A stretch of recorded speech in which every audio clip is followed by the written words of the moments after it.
कहानी की शुरुआत में हमें योसी नाम का एक आदमी दिखाया जाता है जो बहुत खुश रहता है। बचपन से ही योसी को जंगलों में घूमने का शौक था, इसलिए वह अपनी छुट्टियों में जंगल का आनंद लेने आया था। फिर वह समुद्र के रास्ते से जंगल की तरफ रवाना होता है।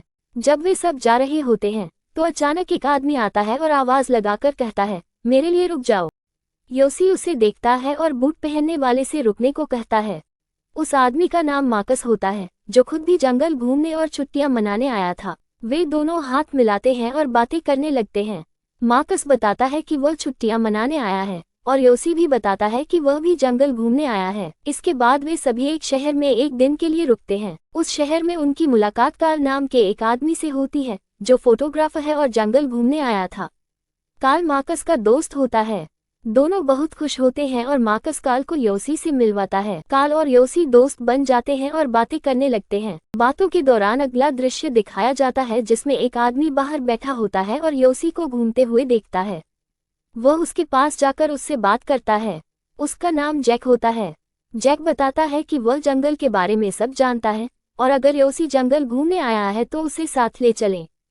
वह कहता है कि वह उसे पूरा रास्ता दिखाएगा और वे साथ में मजा करेंगे। योसी बाद में अपने फ्लैट में जाकर कार्ल और मार्कस को जैक के बारे में बताता है कि जैक ने कहा था कि वह जंगल में उनकी मदद करेगा। शुरू में वे लोग हिचकिचाते हैं, लेकिन बाद में मान जाते हैं। फिर वे अपने लिए शिकार की बंदूकें और सामान लेकर पैकिंग करते हैं और जंगल की तरफ रवाना हो जाते हैं। वे सभी बहुत खुश होते हैं और जंगल के अंदर प्रवेश करते हैं। उनका एक दोस्त, जिसका नाम मार्कस है, ठीक से चल नहीं पाता क्योंकि वह मम्मी पापा का लाडला होता है।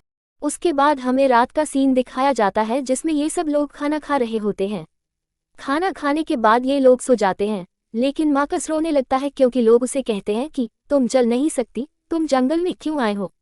अपने दोस्तों का ये रवैया देखकर वह बहुत मायूस और टूट जाता है।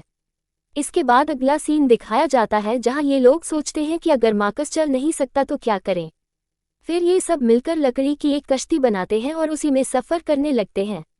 सब मिलकर कश्ती बनाते हैं, उस पर चढ़ जाते हैं और समुद्र में निकल पड़ते हैं। शुरू में सब बहुत खुश होते हैं और मजे कर रहे होते हैं।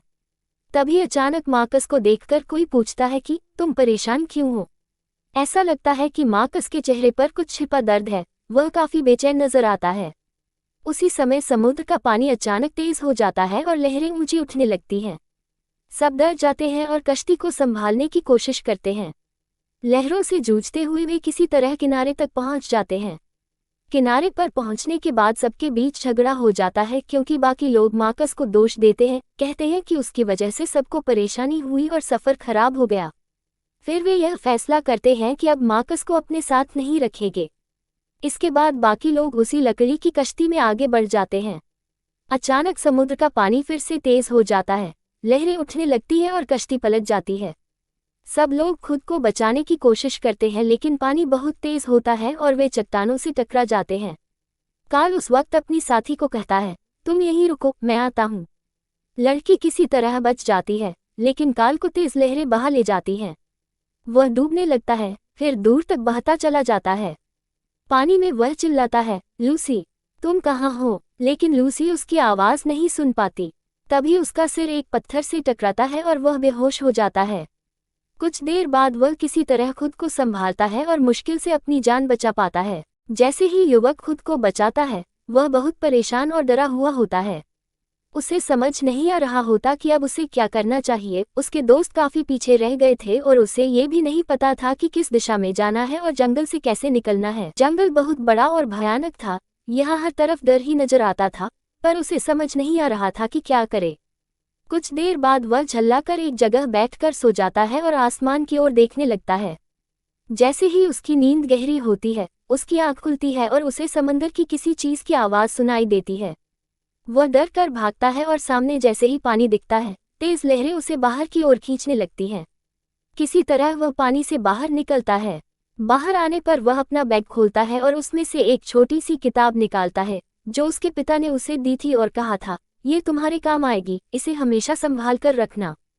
वह किताब अपने हाथ में लेकर अपने दोस्तों के बारे में सोचने लगता है, लेकिन अब उसे समझ में नहीं आ रहा था कि आगे क्या करना है। अंत में वह अपने हाथों से उस जंगल का एक नक्शा बनाना शुरू करता है, एक ऐसा नक्शा जो जंगल से बाहर निकलने में मदद करे। वह सावधानी से नक्शा बनाता है ताकि वह अपने रास्ते और दोस्तों तक पहुंचने का रास्ता ढूंढ सके। आगे वीडियो देखने के लिए चैनल वेस्ट करें।